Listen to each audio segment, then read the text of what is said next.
Gloria a Dios. Bueno, pues quisiera hablarles de un video, de una predicación que hice hace más o menos un mes, en las cuales habían más de 100 vistas y que ha desaparecido misteriosamente de mi cuenta Facebook. Y como era un mensaje importante, pues quisiera otra vez ponerlo para que puedan de nuevo personas mirarlo. Y no es para contradecir a nadie, solamente que es para que a la luz de la palabra de Dios veamos cuál es la voluntad de Dios, de lo que tenemos que creer o dejar de creer.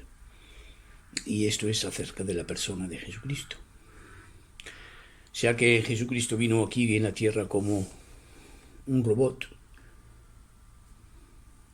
o como Dios, o Hijo de Dios con todo su poder, o es que vino aquí sobre la tierra y tuvo que ser sometido al cuerpo de carne al cual él tenía que estar sujeto. Y esto es acerca de la pecabilidad o impecabilidad de Jesús. Es que Jesús podía enfermar también. Bueno, pues tocar unos puntos, y no según mis pensamientos, mis teorías, sino según la palabra de Dios. Ahora, si alguien puede contravenir y decir lo contrario de lo que voy a decir, pues gloria a Dios, pero me lo tiene que demostrar por la palabra de Dios, no por su influencia, no por sus pensamientos, sus teorías, sus filosofías propias, sino por la palabra de Dios. Dice la palabra de Dios en 1 de Timoteo, pues, 2:5, que hay un solo mediador entre Dios y los hombres, Jesucristo, pero no sé para aquí, hombre, Jesucristo, hombre. Empezaremos pues por el primer punto, y en el principio, Génesis, que quiere decir el principio, Dios creó los cielos, la tierra, el universo, y venimos para concentrarnos más sobre la tierra. Creó los animales, todo animal que se mueve sobre la faz de la tierra, todos aquellos que están bajo de las aguas y todas las aves que vuelan en los cielos. También creó toda hierba verde y todos los árboles frutales. Y claro, después creó el hombre, Adán, y de Adán tiró a la mujer Eva. Y es acerca de dos árboles, principalmente, quisiera entretenerme para empezar, que son el árbol de la vida y el árbol de la ciencia del bien y del mal.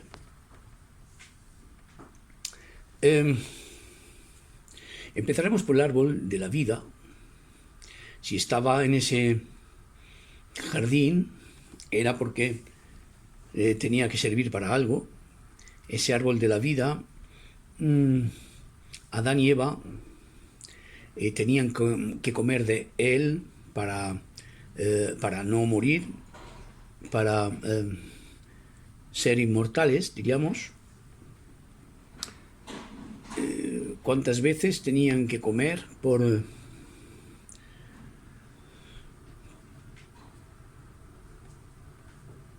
en qué periodicidad tenían que comer de él? No está especificado. La Biblia nos habla en Apocalipsis del árbol de la vida, que da 12 frutos al año. Es decir, que se tiene que comer una vez por mes, se conoce.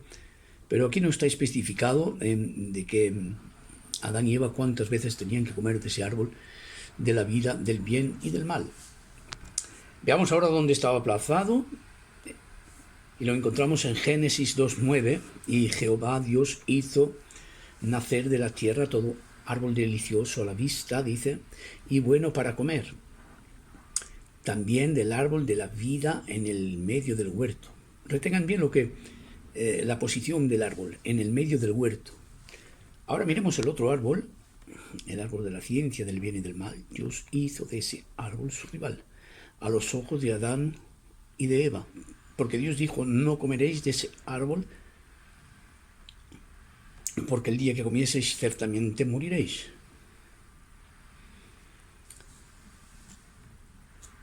Veamos pues también dónde estaba plazado ese árbol. En Génesis 3:3, pero del fruto del árbol que está en medio del huerto, dijo Dios: no comeréis de él, ni le tocaréis, para que no muráis.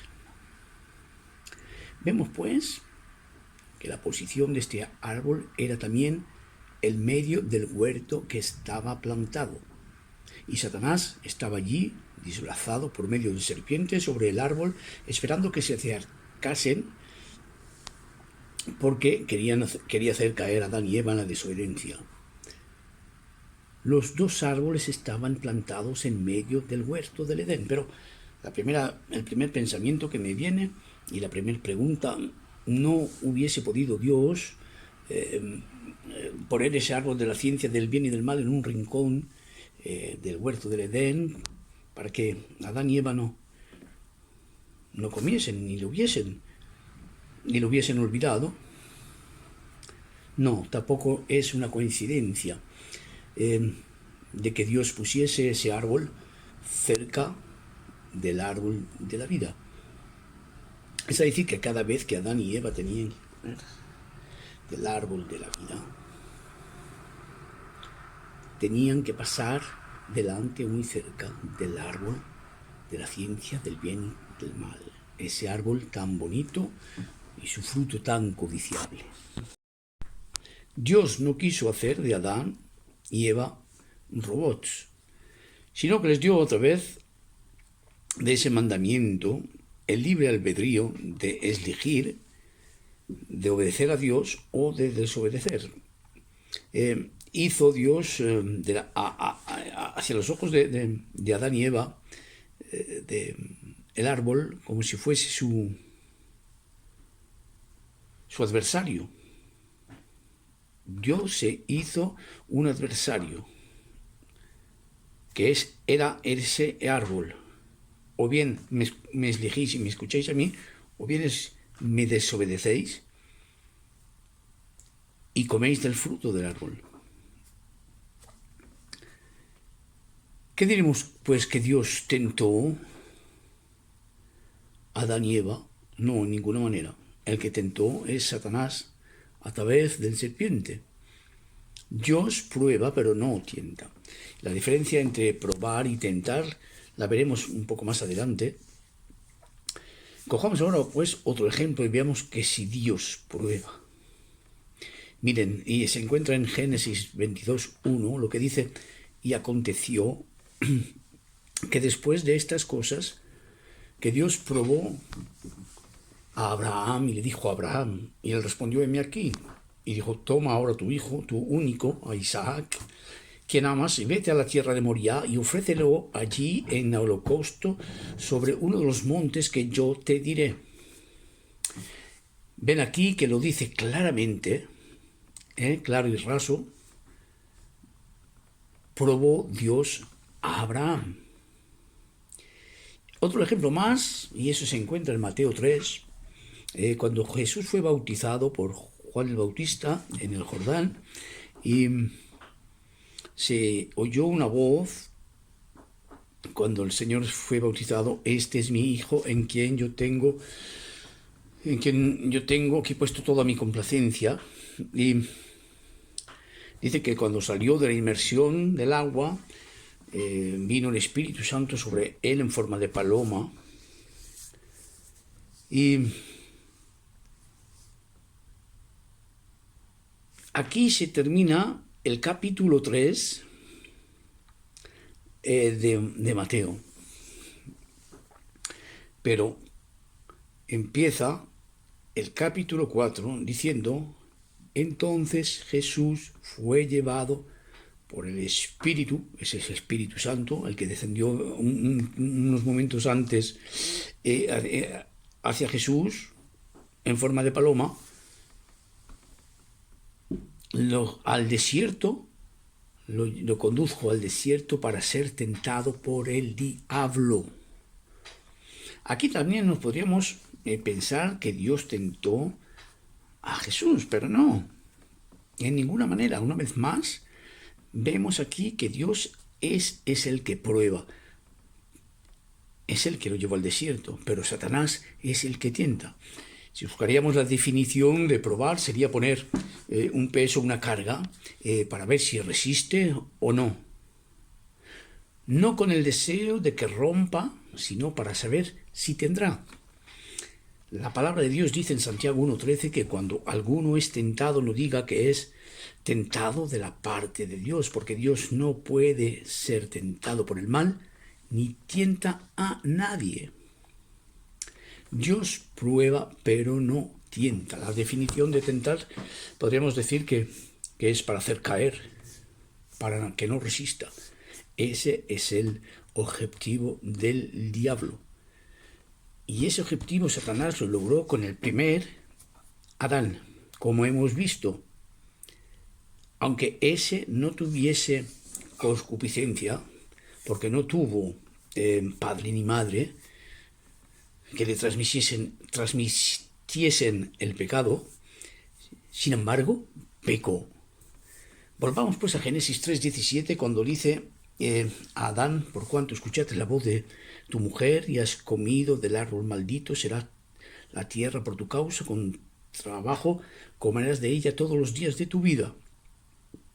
A la mujer le dijo: aumentaré los dolores de tus preñeces. Y a Satanás dice en Génesis 3:15: y pondré enemistad entre ti y la mujer, entre tu descendencia, entre tu simiente y su simiente suya. Esta te herirá la cabeza y tú le herirás en el calcañar. La palabra hebrea es shuf, que quiere decir herir, pero también chafar. No es la única vez, no lo sé si es la única vez, pero la rara vez donde no se ha hablado de la descendencia de la mujer en la palabra de Dios, en la Biblia, porque siempre nos ha hablado de la descendencia del hombre. Abraham engendró a Isaac, Isaac engendró a Jacob, etcétera, etcétera. Y eso nos hace recordar lo que dice Isaías 7:14. Por tanto, el Señor mismo os dará señal. He aquí que la Virgen concebirá y dará a luz un hijo, y llamará su nombre Emmanuel. El nacimiento de Jesús fue así. En Mateos 1:18 dice: estando desposada María, su madre, con José, antes que se juntasen, se halló que había concebido del Espíritu Santo. Comprendemos, pues, que esta profecía le fue hecha a Satanás acerca de la descendencia de la mujer. Hablaba de Jesús, pero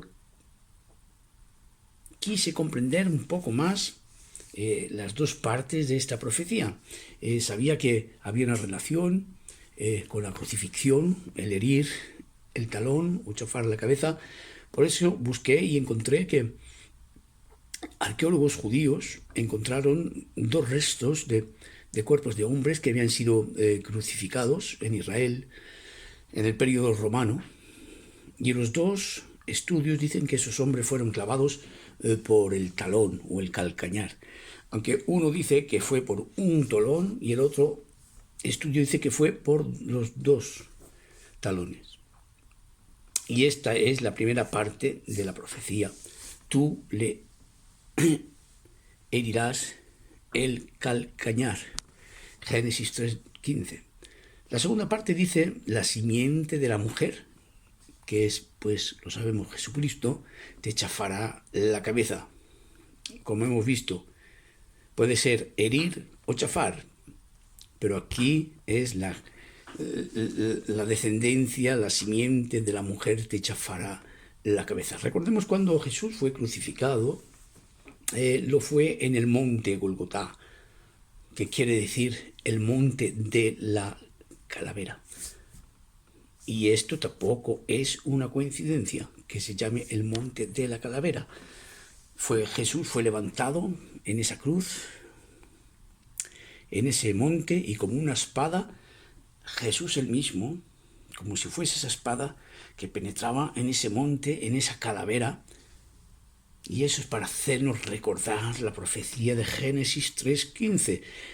Y ese monte de la calavera era solamente un monte. Y era una imagen de lo que en realidad sucedió en la cruz del Calvario. Jesús chafó la cabeza de Satanás. Y como vamos a verlo más adelante también,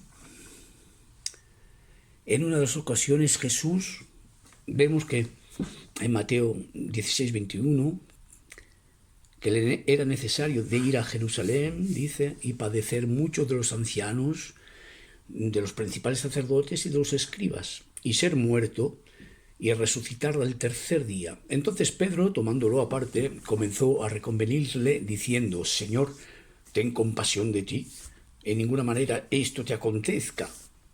Pero él, volviéndose, dijo a Pedro: quítate delante de mí, Satanás. Miren, cuando iba camino hacia el Golgotá, en Lucas 23:27 nos es dicho, y le seguía gran multitud del pueblo y de mujeres que lloraban y hacían lamentación por él. Pero Jesús, vuelto hacia ellas, les dijo: hijas de Jerusalén, no lloréis por mí, sino llorar por vosotras mismas y por vuestros hijos. Jesús vino a esta tierra para luchar, vencer. Él sabía cuál era su objetivo, el salvar a los hombres por medio de su sacrificio en la cruz de Golgotá. ¿Sabían ustedes que Jesús hubiese podido parar todo el proceso que se levantó contra él? Desde que vinieron a buscarle los judíos con Judas, hasta todo el proceso que le condujo a la cruz. Es decir, que le escupieron, le estiraron la barba, le pegaron puñetazos, le clavaron una corona de espinas en su cabeza y le dieron 40 latigazos menos uno. Está especificado así porque muchos podían morir solamente con esos latigazos, porque en esos látigos en las extremidades tenían o bien cachos de metal o cachos de hueso, y que cuando pegaban y tiraban, hacían surcos en las espaldas. Le clavaron pies y manos, y cada momento él tenía la posibilidad de parar todo eso.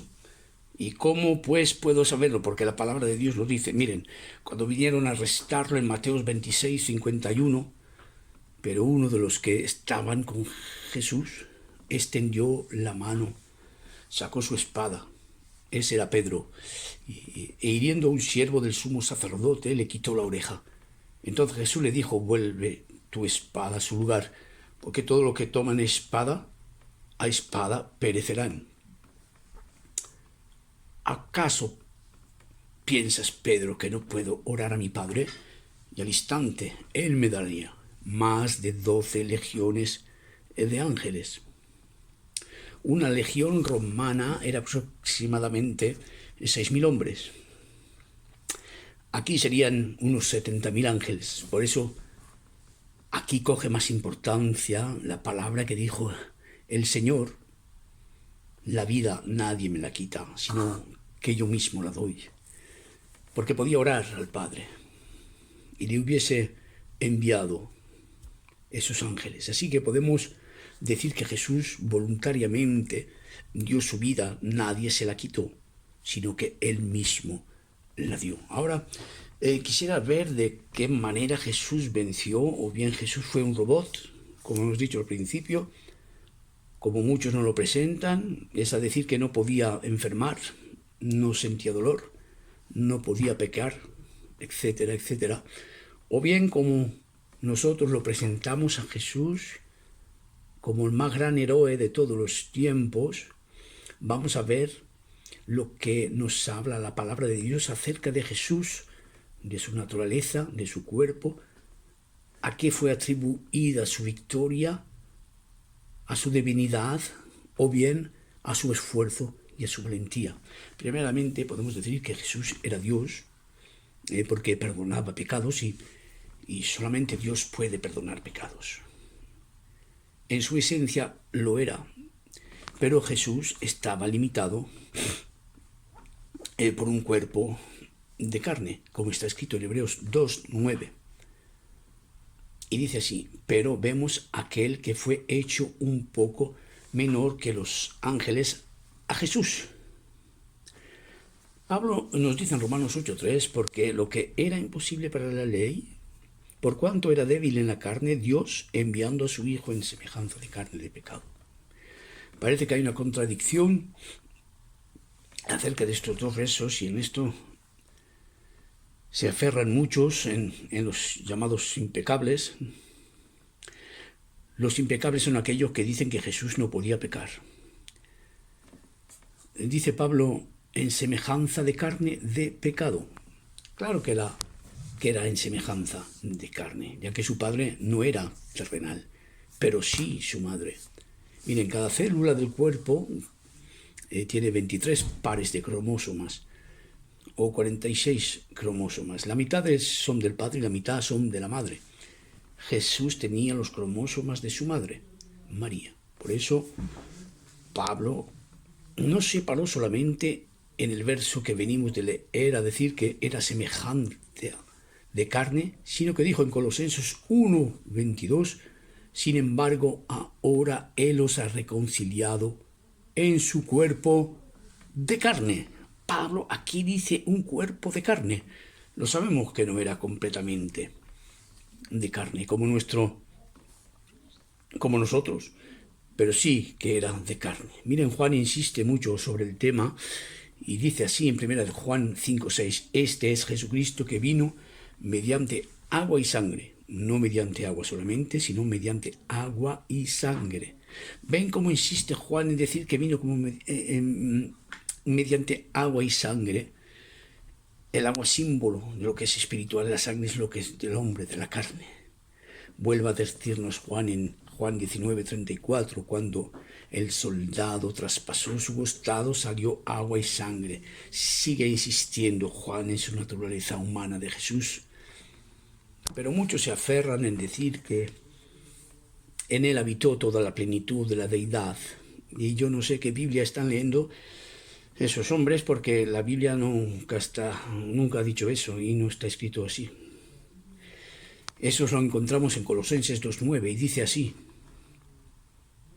porque en él habita corporalmente toda la plenitud de la deidad.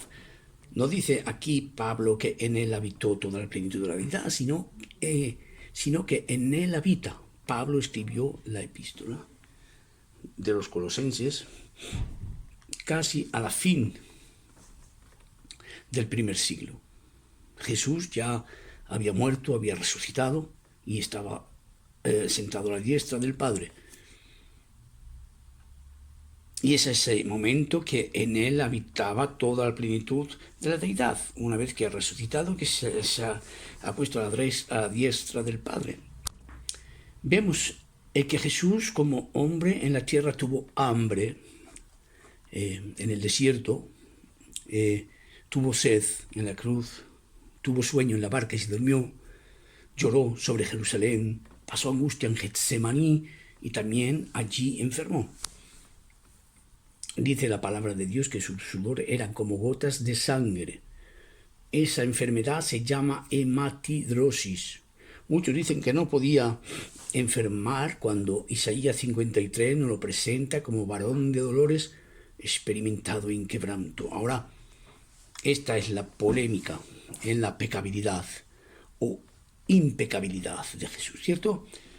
Que no nos imaginamos a un Jesús que peque, que hubiese desobedecido a su Padre, pero sí que Jesús estaba sujeto a su cuerpo de carne, y aunque no era el mismo cuerpo que el nuestro, pero era suficiente de carne para que pudiese pecar. Y si no pecó, no es porque fue robot. Si no pecó, es porque venció, se lo ganó. Y es mucho más grande su victoria de esta manera como lo expresamos, y porque es así, que lo que dicen los impecables. Miren, yo voy a darles un ejemplo acerca de dos hombres. El primer hombre, un hombre muy rico que tiene que criar a sus hijos, que tiene que vestirlos, darles de comer, etcétera, etcétera, pero para él le es fácil, su riqueza hace que no tiene que hacer ningún esfuerzo para poder criar a sus hijos. Cojamos otro ejemplo ahora de otro hombre que él es padre de familia, que tiene que levantarse muy temprano e ir a trabajar, un trabajo muy duro, y entrar a su casa muy tarde por la noche. Diremos que los dos han cumplido con su deber, los dos han criado sus hijos y les han dado lo que tenían falta y que darles. Pero si ahora hacemos la pregunta siguiente, la siguiente pregunta, ¿a quién tiene más mérito de los dos? No hay duda que es el segundo. Asimismo, si presentamos a un Cristo, a un Jesús, como un superrobot que no podía pecar, por ejemplo, le quitamos los méritos de su victoria, de sus luchas y de sus esfuerzos, sabiendo que la Biblia nos habla de un Cristo sufriente, pero también como un Cristo victorioso por sus esfuerzos. Dice Mateo 4 que Satanás vino a tentar a Jesús. Lo dice Mateo, lo dice Marcos y lo dice Lucas. Hablan de la tentación, no es un error de transcripción. Jesús fue tentado. Pero miren lo que dice en Lucas 4:13, y cuando el diablo hubo acabado toda tentación, se apartó de él por un tiempo. ¿Qué quiere decir que se apartó de él por un tiempo? Es que no se paró en la tentación del desierto, sino que siguió tentando a Jesús. Y eso nos lo confirma Hebreos 4:15, porque no tenemos un sumo sacerdote que no pueda compadecerse de nuestras debilidades, sino que uno que fue tentado en todo, según nuestra semejanza, pero sin pecado. Aquí el autor de los Hebreos nos dice que fue tentado en todo, según nuestra semejanza, pero sin pecar. Esta frase incluye que hubiese podido pecar, pero que no pecó. Cuando la Biblia nos confirma varias veces que Jesús fue tentado, es que verdaderamente Jesús fue tentado. Aquí no es una obra de teatro, como muchos suelen hacer. Miren, toda la palabra de Dios, desde la primera letra de Génesis hasta la última de Apocalipsis, es la verdad. No hay mentira ni equivocación en la palabra de Dios. Si la Biblia dice que Jesús fue tentado, es que Jesús podía ser tentado. ¿Qué mérito tendría un Jesús si no podía caer, decir que fue tentado y que venció? ¿Para qué hubiese servido que fuese tentado si no podía caer? Al contrario, Jesús, siendo sujeto a un cuerpo de carne, inferior en poder a los de los ángeles, como dice la palabra, fue tentado y habría podido pecar a causa de ese cuerpo de carne al cual estaba sujeto. Y de ahí Jesús tira sus méritos porque luchó en la tentación y venció. Jesús era completamente hombre por la parte de su madre, como lo hemos visto. Jesús era completamente hombre. Por eso Juan nos recalca tantas veces que Jesús era de carne. Juan 1:14 dice, y la palabra se hizo carne.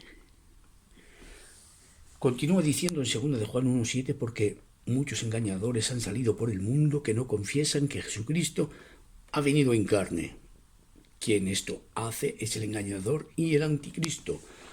No se cansa Juan de recalcar, y en 1 de Juan 4:2 y 3 dice, en esto conoced el Espíritu de Dios. Todo espíritu que confiesa que Jesús ha venido en carne es de Dios, y todo espíritu que no confiesa que Jesucristo ha venido en carne no es de Dios, y este es el espíritu del anticristo.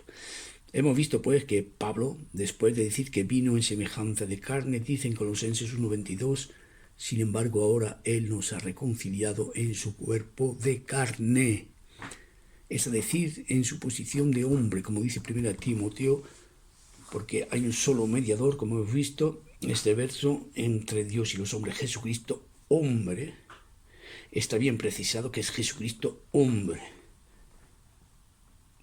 Y por eso nos es hablado en toda la palabra de Dios también del Hijo del Hombre. Miren, la suma herejía es el espíritu del anticristo, es la de los musulmanes, que dicen que Jesús, ellos creen en Jesús, lo llaman Isa, hijo de Miriam, y dicen que Jesús no podía morir. No fue él crucificado en la cruz, sino uno que le parecía, porque él no podía morir. Ese es el espíritu del anticristo en su apogeo, pero ¿dónde empieza? Y esta es la pregunta que hago, ¿dónde empieza el espíritu del anticristo? Y no iré más lejos sobre este tema. De nuevo Marcos, Lucas y Mateo nos dicen, pero veamos en Mateo 27, 50 y 51, dice que Jesús gritó y devolvió el espíritu y que el templo se rasgó desde arriba hasta abajo. Se podía hablar mucho sobre este tema, pero solamente para deciros lo que está escrito en Hebreos 19. Así que, hermanos, teniendo libertad para entrar en el lugar santísimo, por la sangre de Jesucristo, por el camino nuevo y vivo que Él nos abrió a través del velo, y esto de su carne.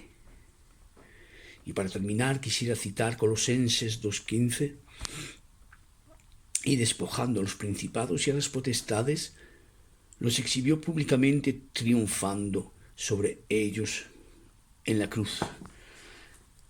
Hemos visto que le chafó la cabeza a Satanás y aquí nos empieza a decir que despojó a los principados y a las potestades, los desarmó y dice los exhibió públicamente.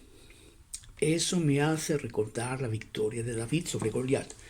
Cuando David venció, cortó la cabeza de Goliat y exhibía la cabeza de Goliat. Aquí nos es dicho, exhibió públicamente, pero ¿qué público podía ver? ¿Qué público podía ver? Exhibió públicamente, dice. ¿Delante de quién?